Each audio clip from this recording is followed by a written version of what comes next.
আসসালামু আলাইকুম দর্শক, আমি Ishak Hossain back with another video. আশা করি যে এখানে আছেন, অনেক ভালো আছেন এবং সুস্থ আছেন।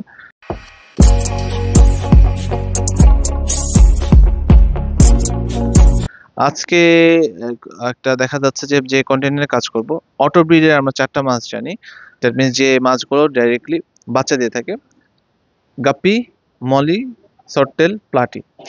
তো আজকে যে সরটেল নিয়ে কথা বলবো সেটা নর্মাল কোন সরটেল না, ওয়ান অফ দ্য এক্সক্লুসিভ এবং special short tail. It's called lyretail short tail. তো লাইটেল সরটেল কেন বলা হয় সেটা একটু আপনাদেরকে আমি ক্লোজলি দেখাবো। তো চলুন দেখা যাক। তো সরটেল জেনারেলি উই নো যে একটা লেজ থাকবে। দেখেন যে লম্বা একটা লেজ থাকে, কিন্তু এই সরটেলে দেখবেন যে মুনটেল টাইপসের। দেখেন যে নিচেও লেজ, উপরের দিকেও লেজ। আমি আরো কয়েকটা ধরে দেখাই। এটা হলো ওই সরটেলের ফিমেল। লেজগুলোর ফিনিশিং দেখেন যে কার্ভ আছে। আমি আরো কিছু মাছ দেখাচ্ছি এখানে। প্রত্যেকটাই দেখবেন লেজের লাস্টে হলো কার্ভ থাকে। কয়েকটা kind of moon tail. Lyre means হলো যে একটা রিবন শেপ থাকে। লেজগুলো জাস্ট দেখেন। তো এমনিটা শর্ট টেলে একটা শর্ট থাকবে মেলের, কিন্তু এদের ফিমেলেরও দেখেন কত লম্বা লম্বা লেজ। সো এই শর্ট টেলটা নিয়ে কন্টেন্ট করার কারণ, এমনি শর্ট টেল এবং এই শর্ট টেলের মধ্যে দেখার একটা পার্থক্য আছে, যে এটা দেখতে একটু ডিফারেন্ট টাইপসের।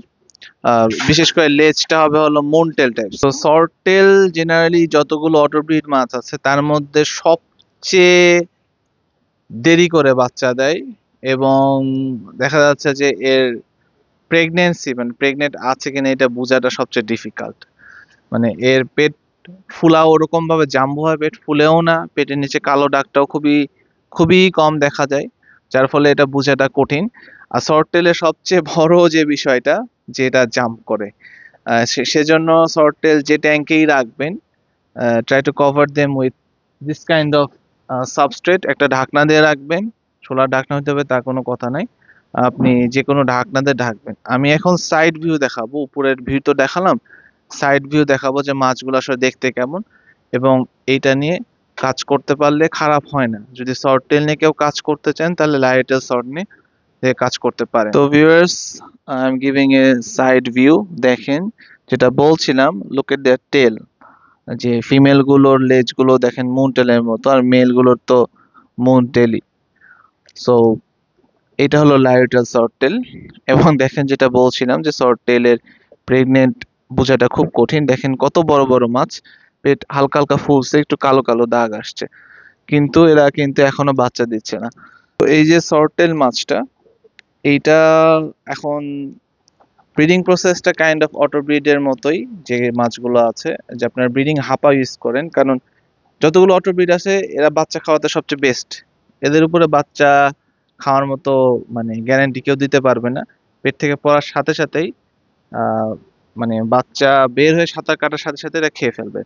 সো ব্রিডিং বক্স ছাড়া আসলে এটা এদের বাচ্চা পাওয়াটা কঠিন। আমি অনেকেই শর্ট টেল পুষে বলছে যে ভাইয়া শর্ট টেলে বাচ্চা কখনো পাইনি।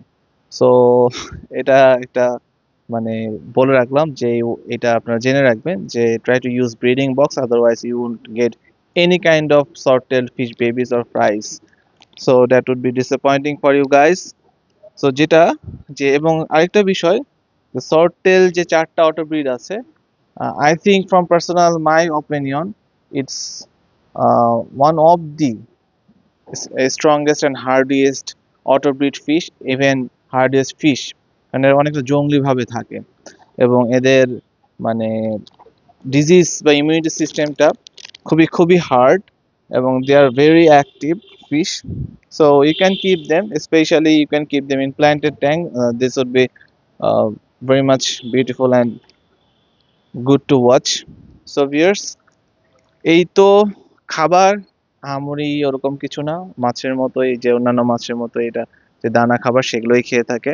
সো ভিউয়ার্স, খুব শর্ট একটা ভিডিও করলাম, বিকজ আমি এগুলো নিয়ে কাজ করব, এবং খুবই কমপ্লিকেটেড কিছু না, খুবই ইজি জিনিস, সেজন্য আসলে বেশি মানে বলার দরকারও নাই, যেহেতু একটা অটোব্রিড মাছ, how they breed, how they give babies and how they feed is completely similar to each other. That's why you don't need to be that kind of complicated information. That's why I am ending up this video at this very moment. So viewers, সবাই ভালো থাকবেন, সুস্থ থাকবেন। আল্লাহ হাফেজ।